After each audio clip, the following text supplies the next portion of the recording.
मोरपंखी के फायदे। मोरपंखी का पौधा घर की शोभा बढ़ाने के साथ साथ यह कई चीजों में फायदा भी पहुंचता है।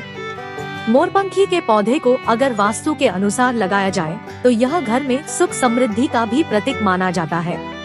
मोरपंखी के पौधे को वास्तु के अनुसार जोड़े से लगाना चाहिए। मोरपंखी के पौधे को ज्यादातर लोग घर की शोभा बढ़ाने के लिए अपने बगीचों में लगाते हैं, लेकिन इसके कई औषधीय गुण भी होते हैं।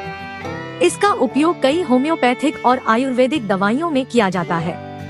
मोरपंखी के पौधे के बारे में ऐसा भी माना जाता है कि इस पौधे को घर में लगाने से घर में श्री लक्ष्मी का वास होता है।